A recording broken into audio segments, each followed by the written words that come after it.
What do you do when you break a cup? If the cup is sufficiently broken, many of us would just throw it out. But if it's repairable, many of us would find Gorilla Glue or some food-safe variant and repair it, making sure to return it to its former unbroken glory. I'd go out on a limb and take a bet and say that many of us are unlikely to repair it in such a way that it celebrates its newfound imperfection. There's a Japanese technique of repair called kintsugi. I apologize if you know exactly how to say that. Kintsugi, which means to join with gold, is a part of a broader philosophy that embraces the beauty of imperfections. Broken ceramics are adorned with a lacquer mixed with powdered gold, filling the cracks and thus highlighting the imperfections. So imagine a blue teacup shattered into 3 pieces, and when it's repaired, between each piece in the cracks is a thin gold lacquer joining them together. If you want a better visual, Google it after Mass. St. Paul would recognize in kintsugi what he retells us today in the second reading. My grace is sufficient for you. My power is made perfect in weakness. Kintsugi mirrors this paradoxical phrase because, like St. Paul, those repaired ceramics often find themselves to be stronger, more beautiful than they were before. They find that their weakness has transformed them for the better. We find St. Paul's teaching to be a difficult, paradoxical image because we tend to want to hide our imperfections, our weaknesses. We are instructed from a young age to hone our strengths and to shed our weaknesses, hiding them only if we cannot. We do this because we logically conclude that we must operate only in our strengths, only in our perfections to be successful. So why then does St. Paul tell us different? Why does he tell us that in his weakness is when he is strong? That rather than hide them, he boasts in his weakness.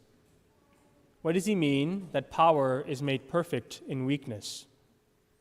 In order to understand that, we must first identify the cracks in his life, what he calls his thorn in the flesh. Paul doesn't specify what his thorn in the flesh is. We aren't really sure if it's a psychological ailment, an obsession, a compulsion, a depression, or even a deep anxiety. We aren't really sure if it's a physical problem, if it's a stutter or a sickness, or if he actually has a thorn in his flesh. We aren't really even sure if it's a particular sin that he could not rid himself of. What we know is that Paul wrote this letter in response to an accusation that the Corinthians had leveled at him, that he could not truly be an apostle. He writes this autobiographical letter that includes his thorn, a gift from God, he calls it, that kept him from getting too arrogant and too prideful. So whatever this thorn was, we can deduce that it humbled Paul.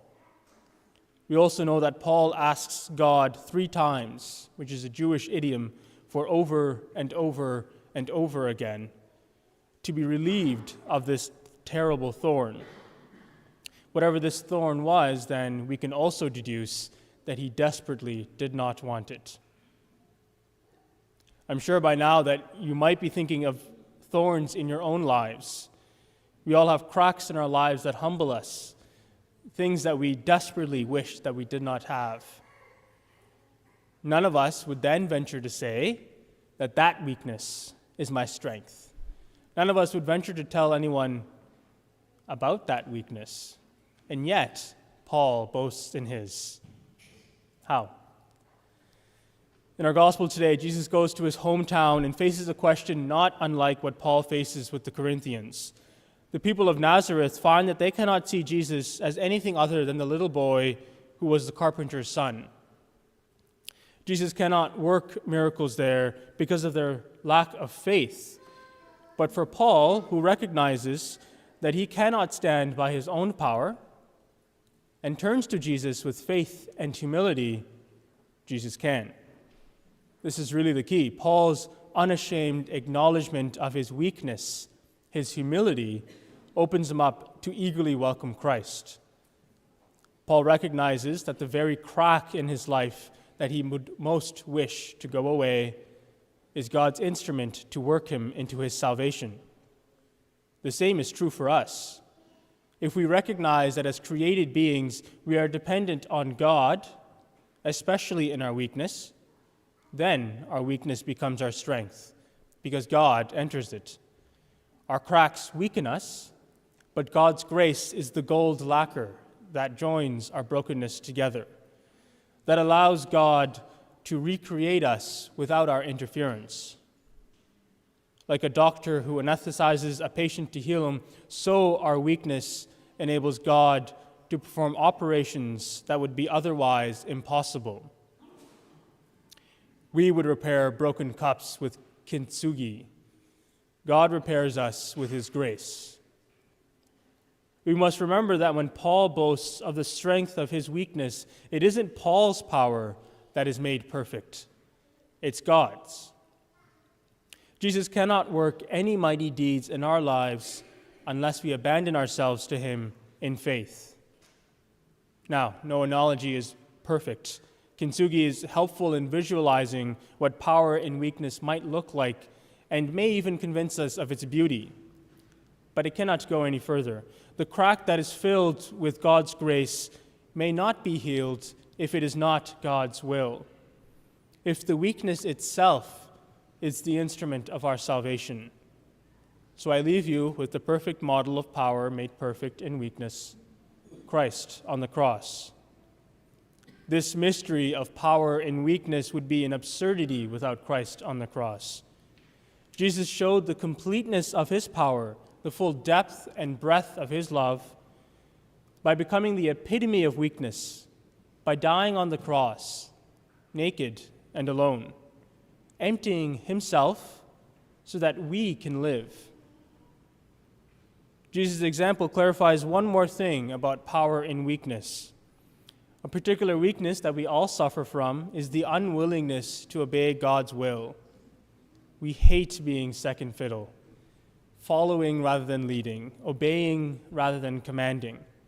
We hate it, particularly because we think that obedience marks our inferiority. This is not true. Jesus, who is God's equal, shows the completeness of his power precisely through his obedience to God's will.